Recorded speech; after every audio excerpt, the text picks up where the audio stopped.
Donc, je crois que vous êtes d'accord avec moi. euh, Quand on regarde les préoccupations de notre génération, on peut définir la génération actuelle comme une génération qui est à la quête, dans une quête incessante du bonheur et du succès. Le succès qui est lié au bonheur. Il faut avoir de la réussite dans tout ce que nous faisons, dans tous les aspects de notre vie pour accéder au bonheur. Si vous entrez dans une librairie, par exemple la FNAC ou dans une autre librairie, il y a maintenant des secteurs très vastes qui sont dédiés soit à la psychologie pratique soit au développement personnel. Et vous trouvez là-bas toutes sortes de livres, des traductions, mais aussi des livres écrits par des professionnels qui sont vraiment très bien documentés sur ce sujet, le bonheur et le succès. Euh, Récemment, je crois, il y a 4 ans à peu près, euh, un des grands philosophes de la France actuelle qui prend souvent la parole, Luc Ferry, il a écrit un très beau livre qui s'appelle Cette façon d'être heureux, qui est très équilibré, qui fait une incursion un petit peu dans l'histoire de la philosophie et qui viennent avec des principes qui, je crois que sont des principes qu'on peut les adapter à notre foi. Il écrivait ça. L'Occident connaît aujourd'hui une véritable inflation de l'idée de bonheur, une prolifération sans précédent d'ouvrages à prétention philosophique qui s'inspirent des sagesses anciennes, du bouddhisme, du taoïsme ou du stoïcisme, agrémentés pour l'occasion d'empreintes aux théories du développement personnel venues des États-Unis, à la grande mode du coaching et de la psychologie dite positive. Sous des formes plus ou moins alléchantes, ils nous promettent de parvenir au bien-être, à la sérénité et au bonheur pourvu que nous ayons recours à certaines techniques spirituelles, à des exercices de sagesse pratique, tant physiques que mentaux. Donc ça, c'est l'introduction du livre où il débat, il présente sa théorie concernant le bonheur. Bon, quand on parle du bonheur, il faut savoir que aujourd'hui, ce n'est pas un sujet qui tient que des philosophes. Euh, Même les États, même le politique, essaient de s'emparer du concept du bonheur. Et la plupart des politiciens d'aujourd'hui essaient par tous les moyens de transformer leur pays dans des oasis du bonheur. Euh, au niveau des Nations Unies, à l'Organisation des Nations Unies, il y a un groupe de spécialistes qui vient du monde entier, qui collaborent entre eux et qui publient chaque année un document qui est très attendu. Normalement, ce document, il fait son apparition le mois mars. Bon, on l'attend pour l'année 2020, par exemple, pour l'année 2021 maintenant, mais il étudie un peu les indicateurs du bonheur adaptés à chaque pays pour l'année précédente. Et ce document s'appelle le rapport du bonheur dans le monde. Et dans ce rapport qui mesure d'une manière mathématique certains indicateurs qui sont considérés comme les indicateurs qui définissent le bonheur d'un pays, il prend en calcul le PIB, le produit brut par habitant, le support social, l'espérance de vie, la liberté des choix de vie, la générosité et la confiance dans les institutions, dans le gouvernement. Et l'année dernière, en 2020, le mois mars, regardez le top 7. Finlande, Danemark, Suisse, Islande, Norvège, Pays-Bas, Suède. Qu'est-ce que vous observez? Après ce rapport, qui est un rapport qui est réalisé avec l'aide de l'université d'Oxford, avec l'apport des grands instituts de sondage de l'opinion publique, mais aussi il y a d'autres universités qui participent à ça. Donc, c'est un rapport que effectivement, tous les gouvernements du monde le regardent et ils essayent de se classé mieux l'année prochaine euh, dans l'ordre des pays les plus heureux du monde. Vous observez que parmi les 7 premiers pays du monde, les plus heureux du monde, vous avez 6 pays qui se trouvent dans la partie nord de l'Europe. Et juste Suisse qui se place sur la troisième place ici, le Suisse, qui se trouve dans ce classement. Quant à la France, on a un problème avec la France parce que la France, elle est classée sur la position 23. Parce que la France a un grand problème avec la confiance dans le gouvernement. Apparemment, les Français sont un peu plus méfiants que les autres dans les actions que leur gouvernement réalise. C'est pour ça que la France est tirée vers le bas dans ce classement. Bon, après, il y a aussi d'autres types de sonder l'opinion sur le sentiment du bonheur. Bon, le bonheur est un peu lié au sentiment de satisfaction de notre vie, de ce que nous réalisons, de ce que nous construisons dans notre vie. Et l'institut de sondage qui s'appelle Gallup, qui est connu dans le monde entier, en 2017, cet institut de sondage a fait un sondage dans 125 pays à peu près dans le monde, avec une question très simple: est-ce que vous êtes satisfait de votre vie? Et voilà les pays où les gens ont répondu qu'ils sont satisfaits, bon, assez satisfaits, très satisfaits de leur vie. Et il y a des chiffres qui ne sont pas en liaison avec le développement économique, par exemple. Bon, Qatar, c'est un pays développé, mais Ouzbékistan, Malaisie, Kyrgyzstan, bon, on ne peut pas le nommer parmi les pays les plus développés du monde, ou Mexique, Suède, oui, Nouvelle-Zélande, oui. Mais la surprise de ceux qui ont fait ce sondage, c'est qu'il y a des pays comme la France, comme l'Allemagne, qui se situent autour de 80-82% de satisfaction. Et les pays qui sont le moins, où les gens sont moins satisfaits de leur vie, ça c'était pour une surprise, une grande surprise pour moi de découvrir que ce sont des pays de l'Europe de l'Est, où les gens sont très pessimistes par rapport à leur accomplissement dans la vie. Par exemple, il y a, dans les pays de l'Est, il y a une personne sur 3 qui ont répondu qu'ils ne sont pas du tout satisfaits de leur existence, de leur vie. Et bon, c'est un peu inquiétant ça, mais on peut dire, ce sont des jeux que les sociologues, que les psychologues regardent. Mais il faut savoir qu'on est en train de passer au-delà des jeux. Parce qu'aujourd'hui, il y a un élément qui s'impose de plus en plus dans le monde, un élément d'analyse du développement d'un pays, du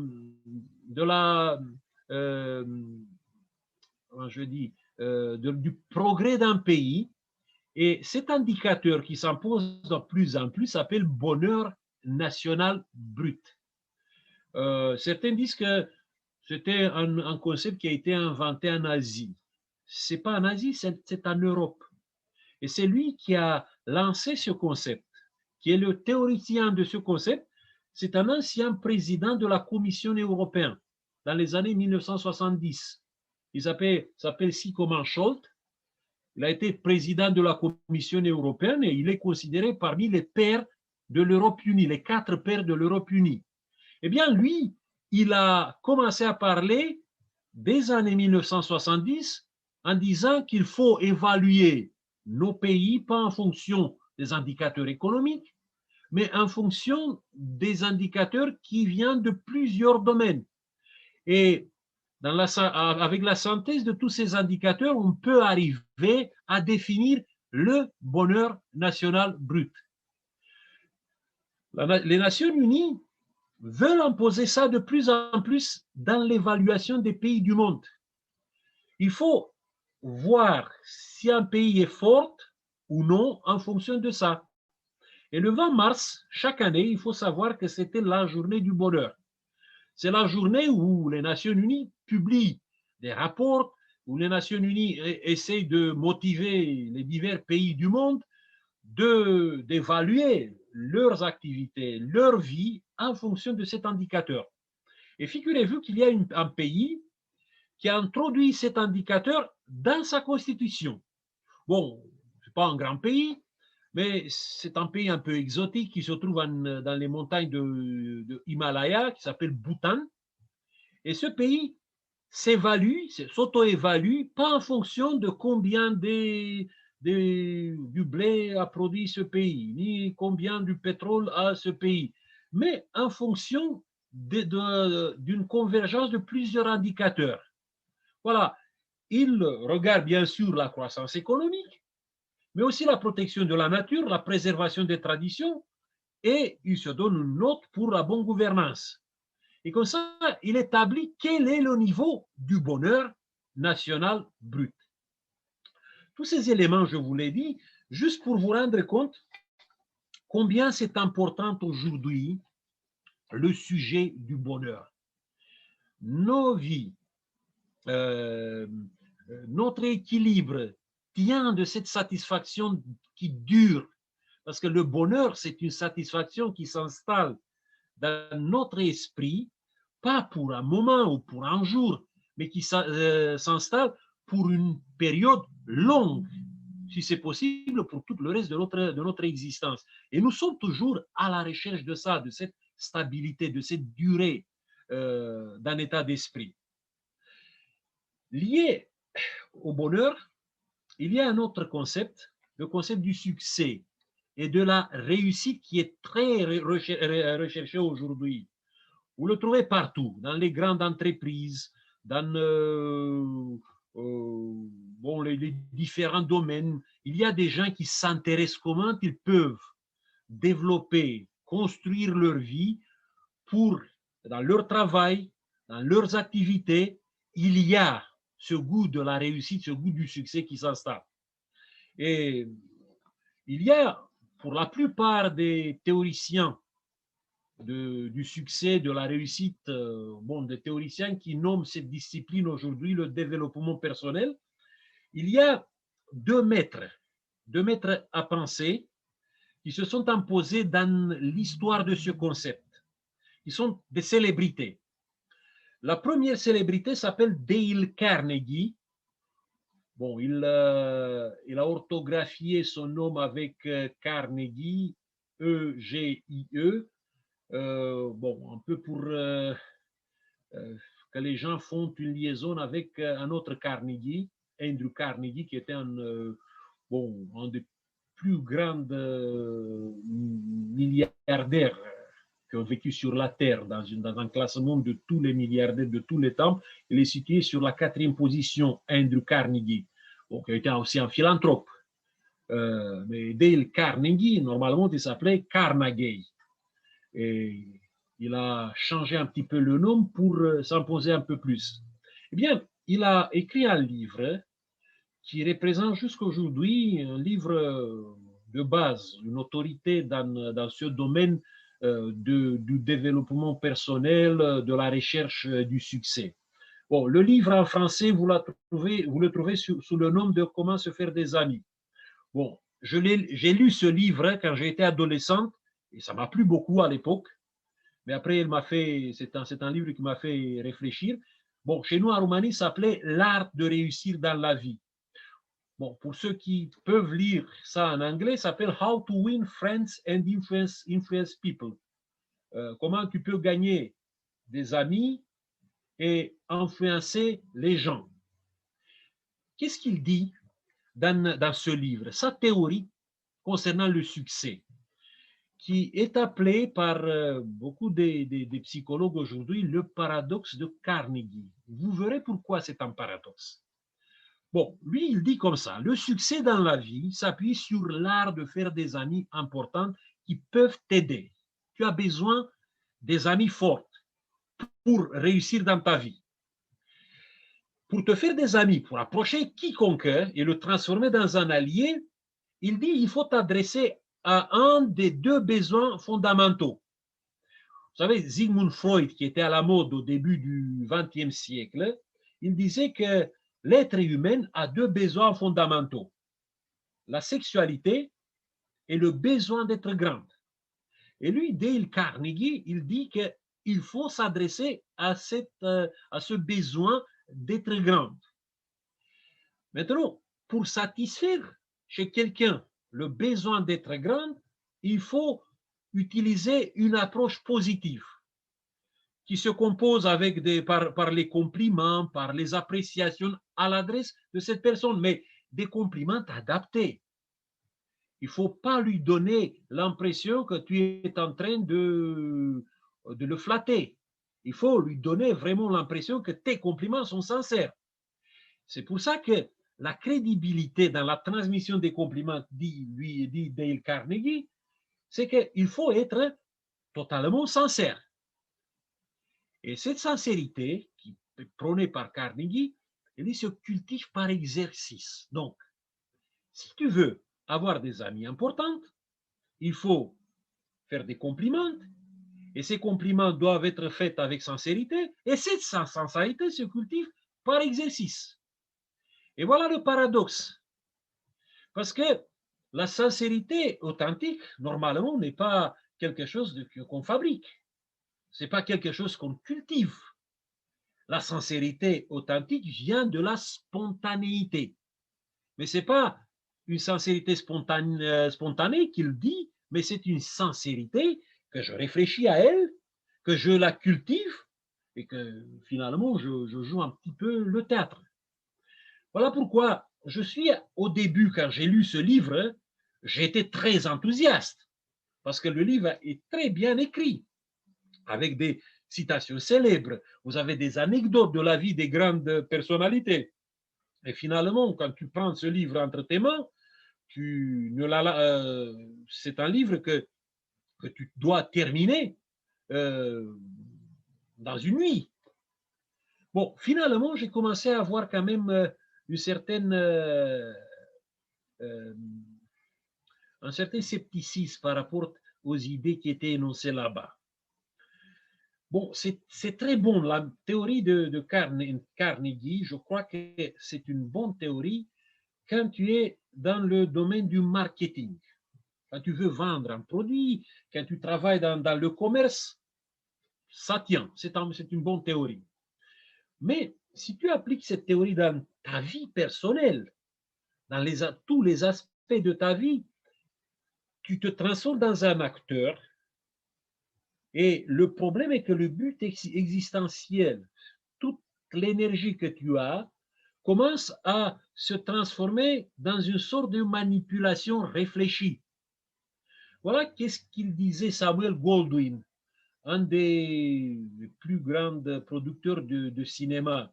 Apparemment, Dale Carnegie, il a fait au début du XXe siècle, il a pris des cours de théâtre avec les acteurs qui étaient en train à cette époque-là de faire des films muets ou des acteurs qui montaient sur les scènes. Samuel Goldwyn disait ça, la chose la plus importante pour le comédien est la sincérité. Lorsque vous avez appris à la feindre, vous y êtes. C'est ça le problème de ce paradoxe de Carnegie. Quand tu commences à construire ta sincérité avec une méthode que tu t'imposes, tu essaies avec cette sincérité de construire des compliments qui touchent les gens. Bon, tu vas te trouver à un moment donné dans une sorte de mentalité de manipulateur. Quand même, il y a une idée qui mérite d'être retenue de Carnegie, faire de l'amitié une des clés majeures de notre réussite. Vous verrez que Jésus, il a considéré les relations comme une des clés majeures de notre bonheur. Mais pas dans le sens, attention, pas dans le sens qui est prôné par Carnegie. Bon, le deuxième maître de ce domaine du succès et du développement personnel s'appelle Napoléon Hill. Bon, j'ai lu aussi quelques livres de Napoléon Hill. Je vais vous dire le dernier livre que je l'ai acheté, que je l'ai chez moi, qui me pose pas mal de problèmes. Il est considéré par la plupart moi je dis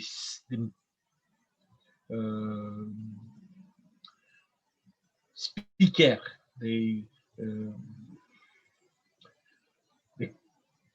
ceux qui parlent pour motiver les gens, il est considéré comme une sorte de messie. Lui, bon, il a eu quand même une vie assez sulfureuse, parce que dans la période de sa vie, il y a de la confusion. Il a commencé pas mal des affaires qui ont été mises en échec. À un certain moment, il a été accusé de fraude, il a été même prouvé de fraude. Il a fait un court séjour en prison. Mais dans les années 1920, quand aux États-Unis s'installe une prospérité sans précédent, après, dans les années 1930, quand après cette prospérité, il y a eu la Grande Dépression, c'est à ce moment-là qu'il devient célèbre, parce qu'il a publié 3 livres sur le sujet du succès qui font jusqu'à aujourd'hui l'autorité dans le domaine. Le premier livre s'appelle Les lois du succès. Le deuxième, c'est Les chemins de la richesse. Et réfléchissez et devenez riche. Bon, il y a beaucoup des conseils là-bas, il y a beaucoup des pas que vous devez faire dans la vie pour devenir riche, mais toutes ces idées peuvent à un moment donné se concentrer dans 2 lois qu'il considère les lois fondamentales du succès et de la réussite. Bon, pour lui, il faut bien comprendre que le succès et la réussite, c'est la prospérité matérielle. Et cette prospérité matérielle devient une réalité quand tu respectes, quand tu appliques dans ta vie les 2 lois fondamentales. La première, c'est la loi du contrôle mental. Chaque homme peut devenir, dit lui, ce que son esprit conçoit et visualise. Donc, il faut à un moment donné construire dans ta tête le projet de ta vie. Et au moment où tu as construit ce projet, tu passes à la deuxième loi, la loi du but défini. Donc, tu as un but, tu l'as défini, tu établis, dis-lui, établis clairement où tu dois arriver et en exerçant ta volonté. Par tes efforts, tu réussiras de gagner ta destination. Donc, les idées de Napoléon Hill, ce sont des idées qui viennent un petit peu, si vous voulez, de la philosophie de Nietzsche, de la philosophie d'une volonté forte que tu imposes dans ta vie, et cette volonté se transforme dans un sort de succès, de réussite totale. Bon, les théories de Napoléon Hill sont, tiennent plus de la, tiennent ce sont pas seulement des psychologies pratiques. C'est même une nouvelle spiritualité. Il a conçu sa théorie et ses livres sur le succès comme une nouvelle spiritualité. Pourquoi je dis ça? En 1967, quand il a républié, bon, je ne sais pas pour la combien fois, il y a vraiment une édition, ce livre, Réfléchissez et devenez riche, il a publié peut-être dans quelques dizaines d'éditions. Et en 1967, il approche de sa mort, il a confessé dans ce livre que ses idées provenaient, disait-lui, de certains visiteurs spéciaux.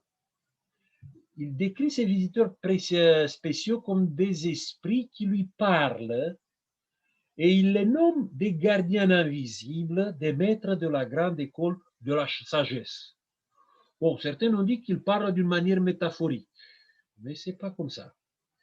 Parce que en 2011, il y a ce livre qui s'appelle Plus malin que le diable, qui est apparu en 2011, qui a été écrit par Napoléon Hill. C'était un livre inédit. Dans la préface, ceux qui ont édité ce livre nous disent que ce livre a été conçu, a été écrit en 1938. Mais Ce livre n'a pas été publié par l'auteur parce que l'auteur a pensé que ça sera très difficile de faire passer les idées de ce livre. Et c'est pour ça qu'il a laissé dans le testament une recommandation que ce livre soit publié 40 ans après sa mort. Voilà pourquoi le livre fait son apparition en 2011. Et si vous lisez ce livre, je l'ai à la maison, c'est un livre qui contient un entretien avec un esprit qui se présente devant Napoléon Hill comme Sa Majesté le diable. Et après Hill, ce dialogue a été réel. Donc il y a une conversation qu'il a eue avec le diable. C'est pour ça que les théories de Napoléon Hill sur le développement personnel, sur le succès, sur la réussite, qui sont aujourd'hui reprises, ces théories sont reprises par beaucoup des psychologues pratiques et même par des chrétiens qui ont transformé le développement personnel dans une sorte de, voilà, ils font faire une sorte de mariage avec la religion. Mais les idées de Hill, changement est en toi, pas à l'extérieur. Ta volonté est la clé, pas l'aide de Dieu. La réussite est possible par tes efforts. Croire dans la réussite, fixer des objectifs clairs, changer le comportement. Ça, c'est du titanisme de l'humain. Et c'est ici la question que je me pose parfois quand j'entends des chrétiens qui partent de ces théories et ils font des pompes avec les enseignements de Jésus en disant, bon, Jésus finalement, il a été un sort de coach, il a été un sort de trainer, un sort voilà, de maître spirituel qui nous a transmis une sorte de théorie du développement personnel, comme ces théories qui circulent aujourd'hui. Donc je doute d'une telle approche de l'évangile par rapport au bonheur et au succès. Voilà pourquoi. Voilà. Dans quelques minutes, je vais vous présenter comment Jésus, dans les évangiles, conçoit le bonheur et le succès. Il faut d'abord savoir qu'est-ce qui se passait par rapport à ce sujet du bonheur à l'époque de Jésus. Comme je vous ai dit, les Juifs vivaient dans des conditions difficiles. Pour un Juif au 1er siècle, le concept du bonheur, ici et maintenant, n'avait pas une relevance. C'est pour ça qu'il manquait des enseignements des rabbins. Le sens de la vie pour un rabbin, au 1er siècle, c'était faire la volonté de Dieu en respectant, en observant scrupuleusement les commandements. Si on parle du bonheur, on parle d'un bonheur qui est lié à un état eschatologique. C'est la félicité que les croyants, les Israélites, les Juifs vont avoir à la fin des temps quand le Messie va effacer de la surface de la terre tous les ennemis du peuple élu. Ça, c'est le concept du bonheur qui est présenté dans le judaïsme au 1er siècle. Le bonheur est présent quand même dans la philosophie, surtout dans les courants de la philosophie grecque, qui circulaient dans le monde antique, dans le monde romain, et surtout, ce sont des philosophies qui touchaient le judaïsme de la diaspora. Et ici, vous avez 4 grands concepts sur le bonheur. Peut-être Jésus, avait peut-être des connaissances, des bonnes connaissances. Il y a le concept de Platon qui disait qu'il y a 2 types de bonheur, le bonheur du corps, le plaisir qui est plutôt un plaisir physique, et c'était le vrai bonheur qui est le bonheur de l'âme. Ça, c'est la plus grande joie existentielle. Voilà ce qu'il avait mis dans la bouche de Socrate, son maître. Il a mis cette citation sur le bonheur. Un homme sera suprêmement heureux s'il ne cesse de prendre soin de son élément divin, ça veut dire de son âme, et qu'il maintienne en bonne forme le daimon, ça veut dire les plaisirs du corps, qui en lui partage sa demeure. Donc, il faut chercher, après Platon, il faut chercher le bonheur de l'âme. Le bonheur du corps, c'est juste ce sont des étapes pour arriver au bonheur de l'âme. Ce n'est pas un but en soi. Aristote, il fait la liaison entre le bien et le bonheur. Donc, si tu veux la satisfaction durable, il faut chercher, il faut mettre dans ta vie le bien suprême. Et le bien suprême se trouve, après Aristote, dans une vie qui est construite sur la pratique de la vertu, ça veut dire sur un comportement vertueux et sur la contemplation. Il y avait aussi le courant des épicuriens qui circulait dans le monde antique à l'époque, qui disait qu'on peut accéder à une vie accomplie ici et maintenant si nous faisons l'acquisition simultanée de deux états. Le premier état, c'est aponia, le deuxième, c'est ataraxia. Bon, en grec, ce sont les deux mots. Aponia en grec, ça veut dire une absence des troubles dans le corps.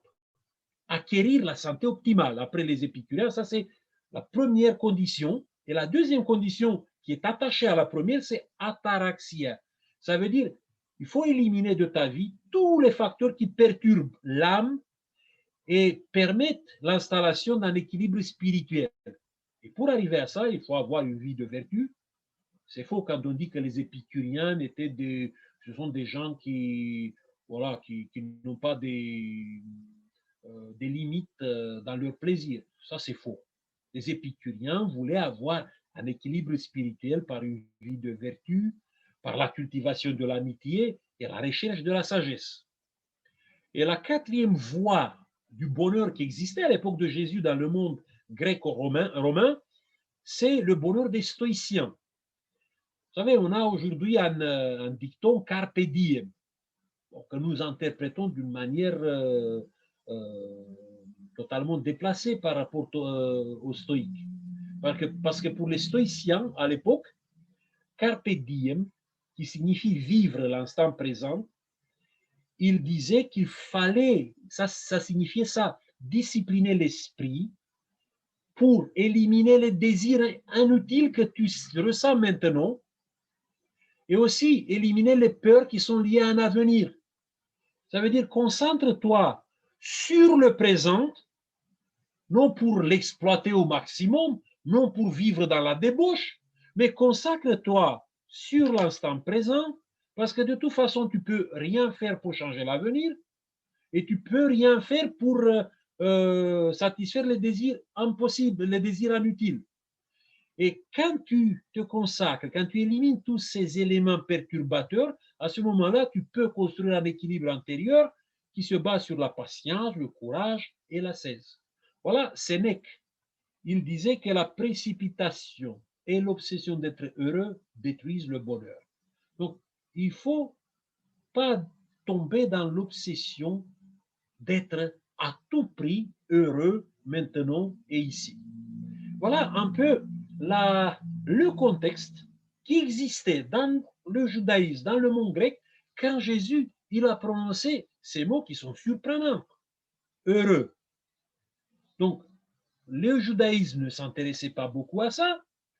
La philosophie grecque, oui, s'intéressait à ça, mais c'était quand Jésus parle du bonheur, il parle d'un bonheur qui n'a rien à faire avec tous ces éléments qui étaient présentés dans les divers courants de la philosophie grecque. Bon, vous connaissez ce texte, qui est un des textes fondateurs des évangiles. Heureux les pauvres de cœur, heureux les doux, heureux ceux qui pleurent, etc., etc. Bon, je n'insiste pas de lire ce texte. Vous pouvez le lire, vous le connaissez peut-être par cœur. Bon, ce que je veux faire, c'est juste de faire une synthèse. Et quand on fait le synthèse, on trouve deux principes pour bonheur christique ici. Le premier principe consiste dans le fait que le bonheur se trouve dans la richesse relationnelle. Quand vous lisez les béatitudes de Jésus, vous pouvez observer que tous ces éléments qui constituent le bonheur d'un homme, tous ces éléments qui sont nécessaires pour construire un état heureux, se réalisent si nous suivons deux axes de la relation. La relation avec Dieu et la relation avec les humains. Si nous vivons les deux axes relationnels, nous sommes équipés avec des forces vitales. Par exemple, si vous êtes dans une relation avec Dieu forte, il y a ces éléments comme la pauvreté d'esprit qui prend place en nous. Il y a les pleurs, mais pas les pleurs pour n'importe quoi. C'est les pleurs pour notre état qui n'est pas très bon. Il y a la patience ou la douceur, la passion pour la vraie justice, le cœur pur qui se réalise en nous. Si nous sommes dans une relation correcte, une relation forte avec les humains, après nous pouvons avoir la miséricorde, l'esprit pacifique, le refus de la violence et la compréhension de l'ennemi. Voilà, tous ces éléments se mettent en place dans, dans ces deux axes relationnels que nous devons vivre, la richesse relationnelle. Le patrimoine relationnel est en liaison avec le bonheur. Il y a un écrivain de succès, je ne sais pas si vous avez entendu de lui, il a écrit un excellent livre. Bon, je vous conseille, si vous trouvez ce livre en français, s'appelle L'hypothèse du bonheur. Je crois que ce livre est traduit en français. Il s'appelle Jonathan Haidt. Bon, c'est un psychologue moderne qui s'occupe aussi avec des choses qui tiennent à la psychiatrie, à la philosophie. Et voilà, à la fin de ce livre, où il arrive, à quelle conclusion il arrive? On doit se battre, dit lui, pour développer les relations appropriées entre nous et les autres, entre nous et le travail que nous faisons, et entre nous et quelque chose de plus grand que notre personne. Si nous réussissons de créer ces relations, le but et le sens de nos vies commenceront à se voir. Vous voyez, il arrive à la même conclusion que Jésus. Ça veut dire le bonheur se réalise dans cette richesse relationnelle que nous pouvons construire sur deux axes. C'est un axe horizontal. Lui, il parle du travail et voilà les autres qui sont autour de nous, mais il parle aussi d'un axe vertical, quelque chose qui est plus grand que notre personne. Bon, ils ne nomment pas ici Dieu, parce que ce n'est pas un chrétien, lui, mais il accepte que l'humain, pour construire la félicité, pour construire le bonheur, il a besoin aussi d'avoir un axe vertical de la relation. Le deuxième principe qu'on peut extraire de ce discours sur le bonheur que Jésus a eu, dit comme ça, le bonheur se trouve dans l'acceptation de notre fragilité existentielle, de notre dépendance d'une puissance plus grande que nous. La clé se trouve si vous voulez, dans la première des béatitudes. Si vous sortez la première des béatitudes du schéma, je peux vous dire que les autres éléments qui nous rendent heureux vont disparaître. La clé, c'est de se sentir pauvre d'esprit. Le commencement du bonheur consiste dans cette expression. Toutes les autres capacités découlent de l'acceptation de cet état pauvre d'esprit. C'est vrai, cette expression est devenue un peu le cible de toutes les ironies possibles aujourd'hui. Quand on dit pauvre d'esprit, on pense à quelqu'un qui est un peu naïf, ou peut-être qui a un retard mental. Eh bien, il faut comprendre ce mot dans le contexte de l'époque. Dans les manuscrits de la mer Morte, qui ont été découverts à partir de 1947, dans plusieurs manuscrits, on a trouvé cette expression qui apparemment était très bien connue, qui était utilisée à l'époque dans le monde juif, pauvre d'esprit, exactement comme Jésus nous parle ici. Et dans ce manuscrit, cette expression pauvre d'esprit caractérise une catégorie bénie des gens qui sont mis en opposition à la fin des temps avec ceux qui ont des cœurs pétrifiés. Donc, pauvre d'esprit, c'est l'antonyme des gens qui ont les cœurs pétrifiés. Ce qui nous mène a donné le sens de cette expression avec le mot humilité ou avec quelqu'un qui a la conscience de sa fragilité. Donc, quand vous lisez les béatitudes de Jésus, ils mettent tout au début du bonheur la conscience de notre fragilité. Et vous savez une chose, que c'est dans cette conscience de notre dépendance qu'on peut construire quelque chose qui reste. C'est pas dans le titanisme qui était prôné par Napoléon Hill, c'est pas dans une sorte de célébration d'une super volonté, d'un super humain. On peut construire ça si nous mettons comme un élément essentiel pour notre humanité l'humilité et la conscience de notre fragilité. Je vais rapidement passer au deuxième terme, le succès, qui est le prototype du succès christique.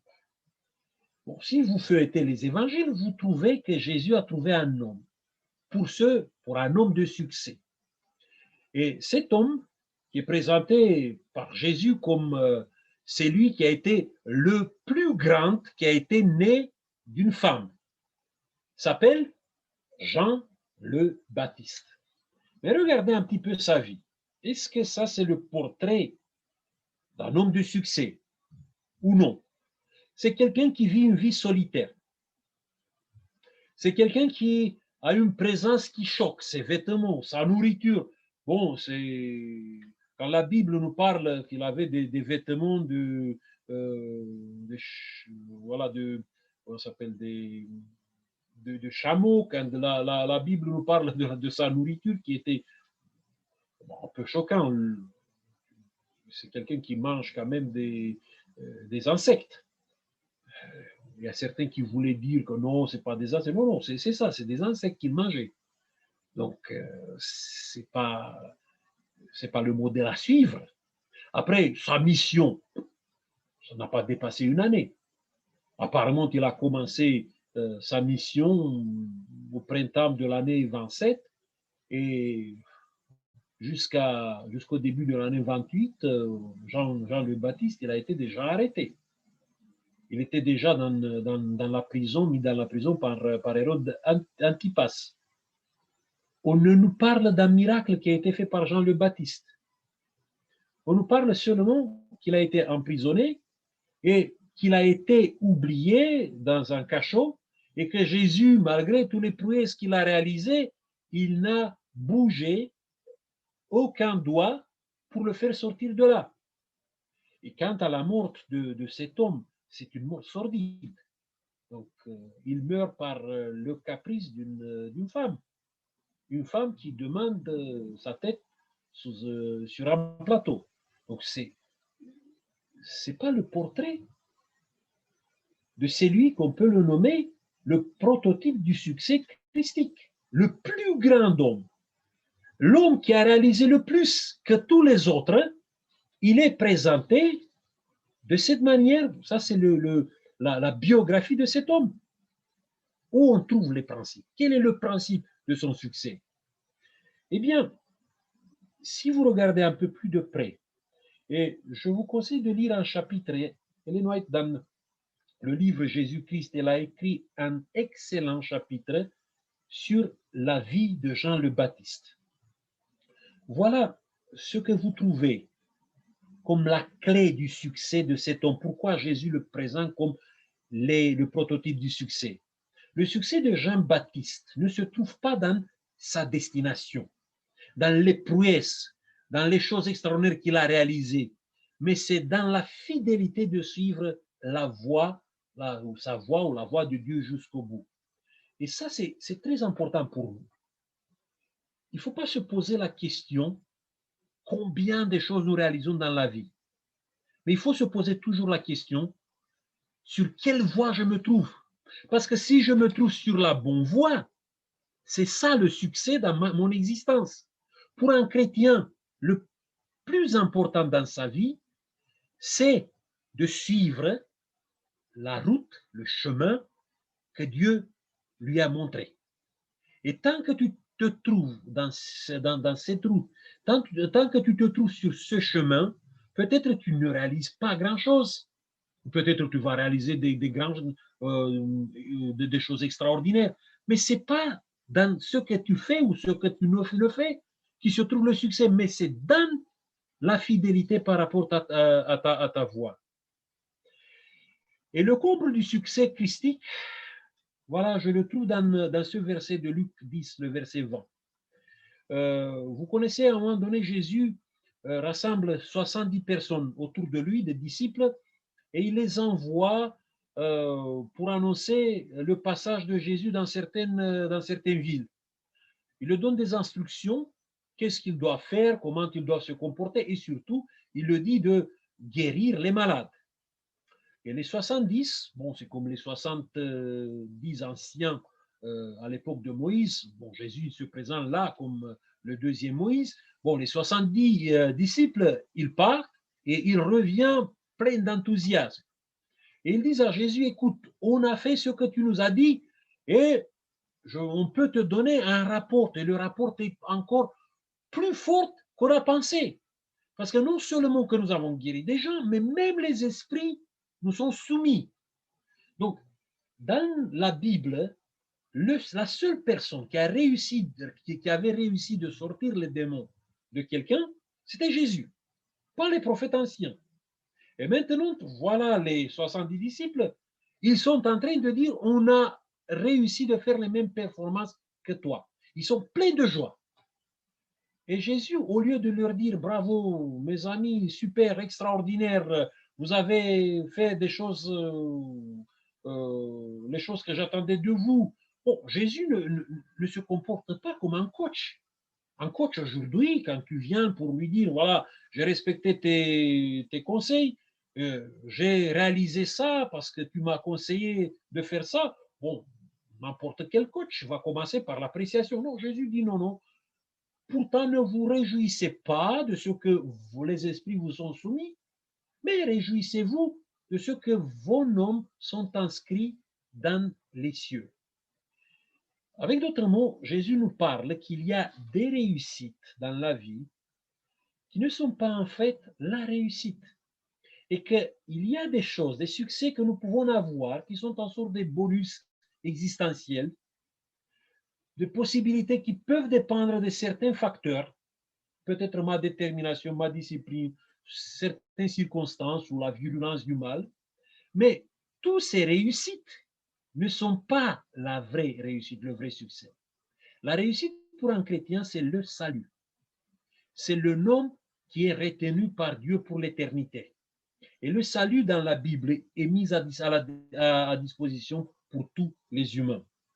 Réussir pour un chrétien, c'est sécuriser le but ultime de sa vie, le salut pour l'éternité.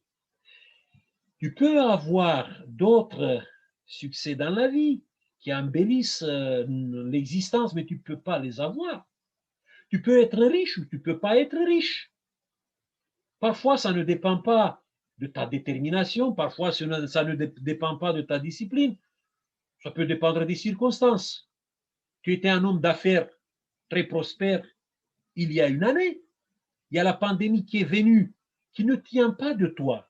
Tu as essayé de transformer ton affaire, de reconvertir ton affaire, mais tu n'as pas réussi. Et maintenant, tu es obligé de déposer le bilan.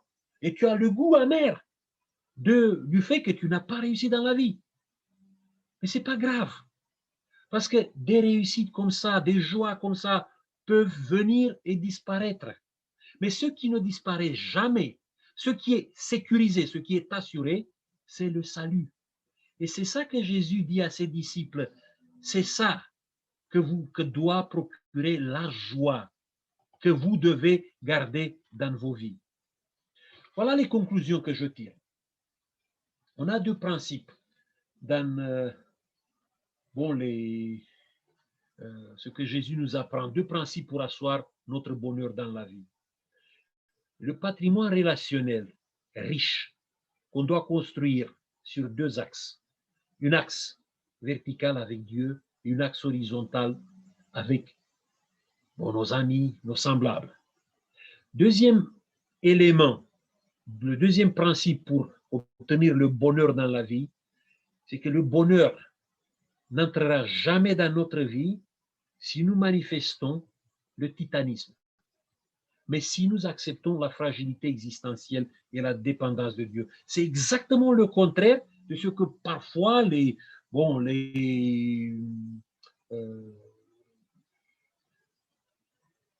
coachs motivationnels on nous disent aujourd'hui.